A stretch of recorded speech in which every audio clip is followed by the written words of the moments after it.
Walle.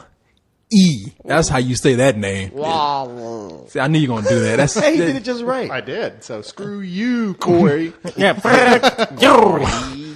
Yeah. No. You do Why? Bill Cosby. I'll do robots. Okay, we'll just leave it at that.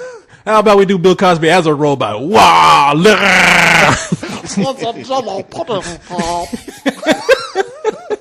We just sound like we're drowning. You know what's funny is Bill Cosby hadn't sold a pudding pop in 15 years, and everybody still relates him to that. He gets elected president, and I'll still be like, "Oh, Jell-O pudding pop, man! I mean, Jell-O pudding." He's so old he can't eat nothing but pudding pops, and y'all still acting like he's selling them. Yeah, that's what he's putting in his pants these days, pudding pops. But man, Walle is probably the least interesting person or robot or character in this movie to me. But that's not to say that I didn't like the movie. That's actually a really great compliment to this film. You murder children, don't you?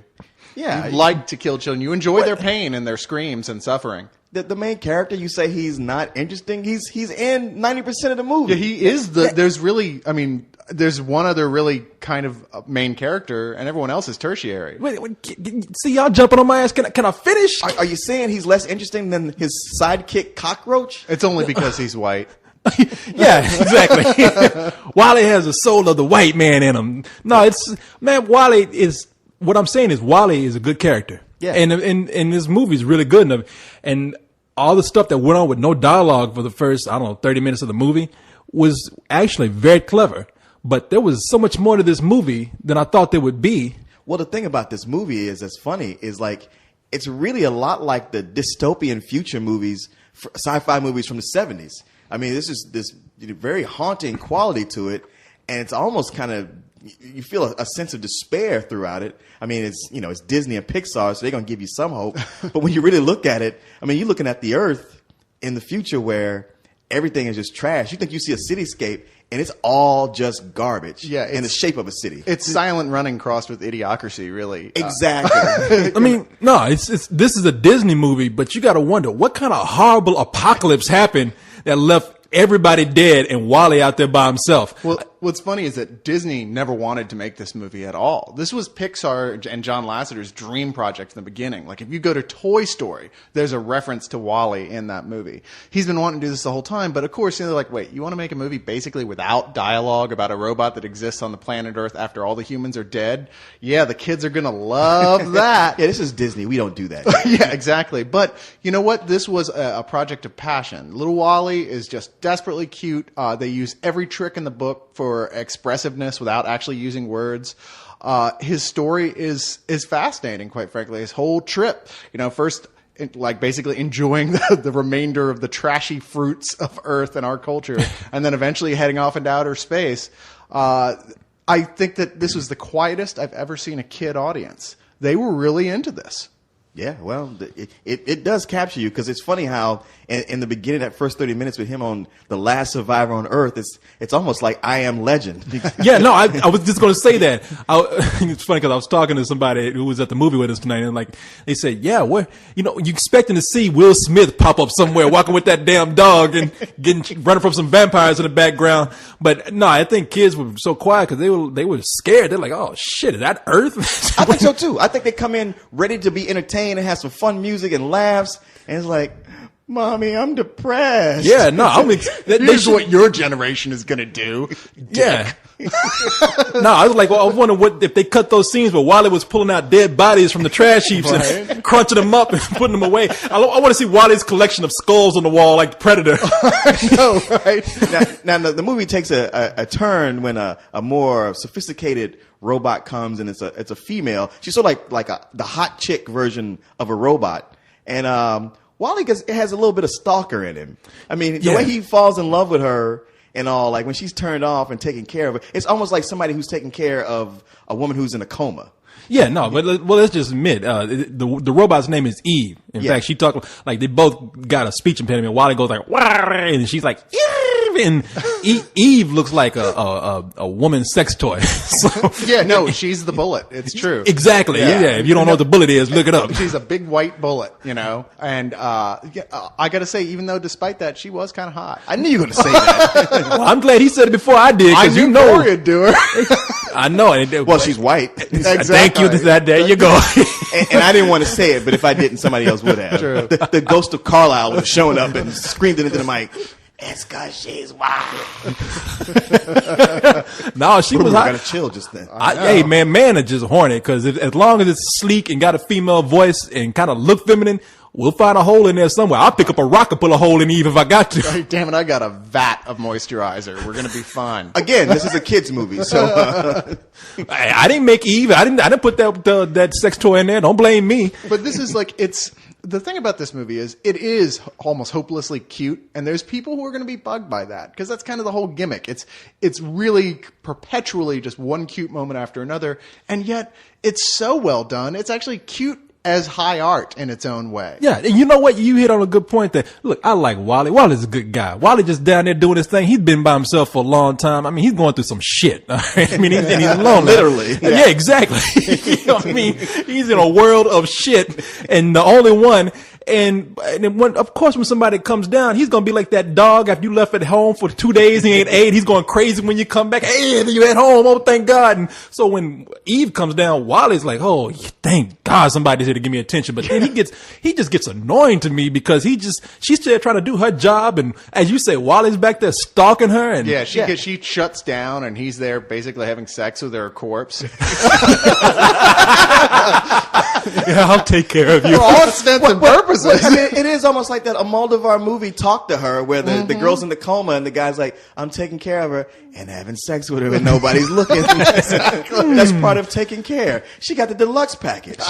But it really is that beginning. It's very clever in a silent movie kind of way, but it soon turns into a bunch of cute visual gags. And right when I'm about to get tired of them, that's when Walle goes into space, and we discover that there's a whole other plot to this movie that we haven't been told yet. I don't even know we should mention it. I would just say it involves fat people.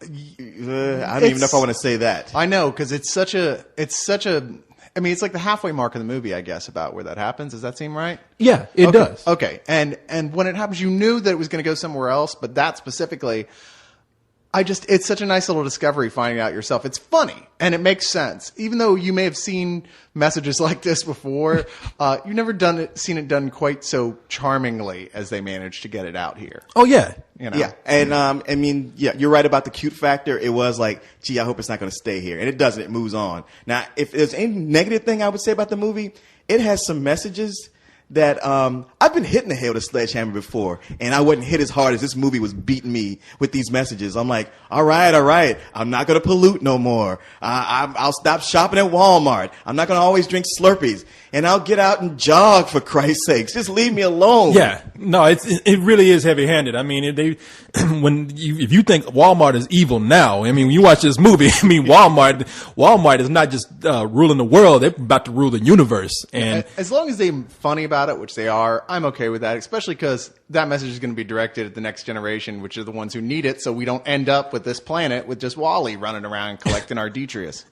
No, you're right. I mean, and it didn't bother me too much. Is it detritus? It's detritus. That always sound like a Aquaman ripoff. Wait a minute, say that again. It's detritus.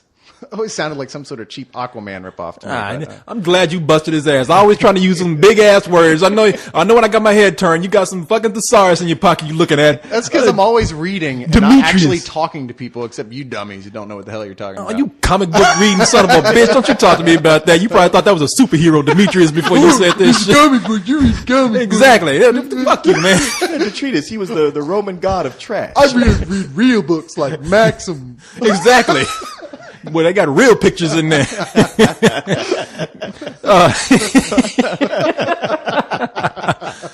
I am stupid, but anyway. No. Ignorance You're smart is in your own way. No, stupid. Ignorance is bliss, and I'm very happy right now. He's not book smart, but he's real world smart. It's a nice way of saying, yeah, you're dumb. I'm a man of the world. That's what somebody. Yeah, I ain't go to college, but I know the streets. It's like, So you going to jail? Is that what you're trying to say?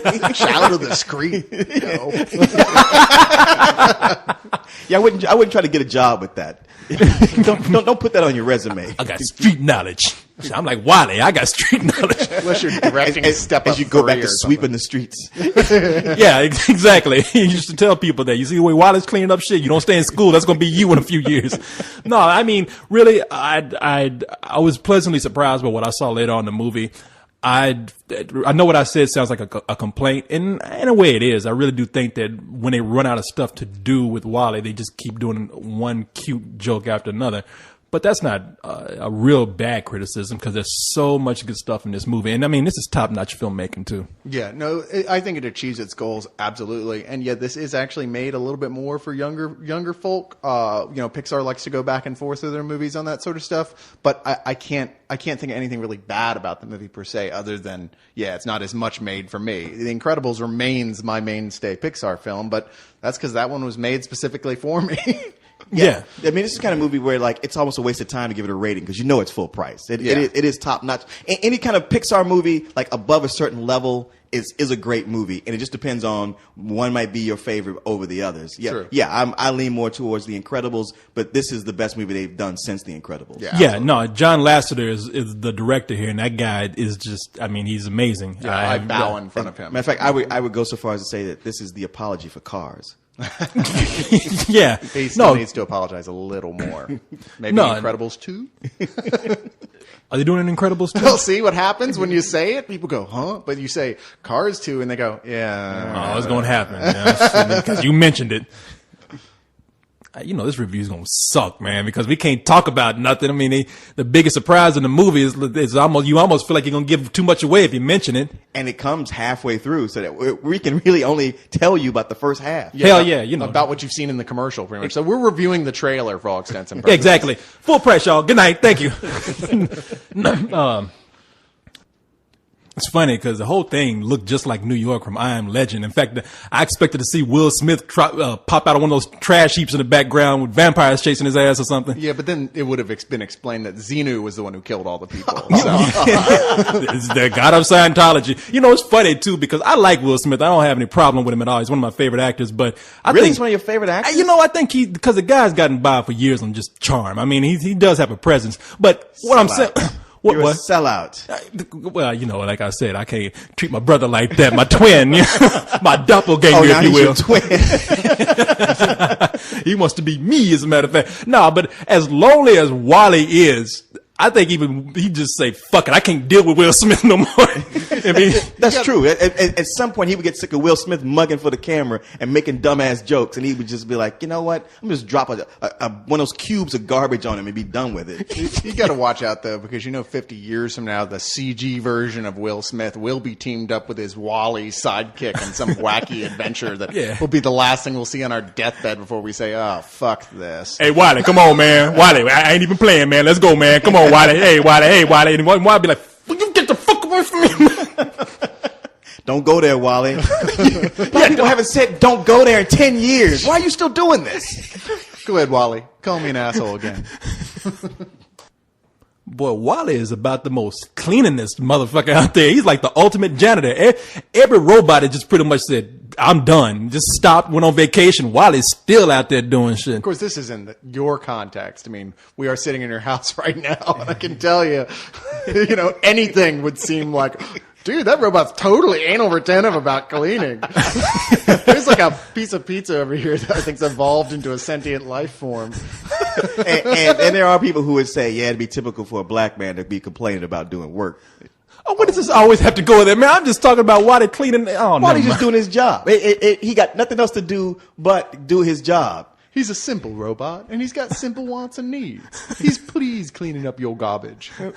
Walle's probably Mexican. That's why he works so hard. Oh, we had to go there. What? How is that an insult saying that your race works hard? Yeah, I get. We thought like Walle when he said "Wah," we thought that was robot. That's just a Mexican accent, that's right there. Spanish. Yeah, he's like, "Hey, Walle." Now, what you're about to hear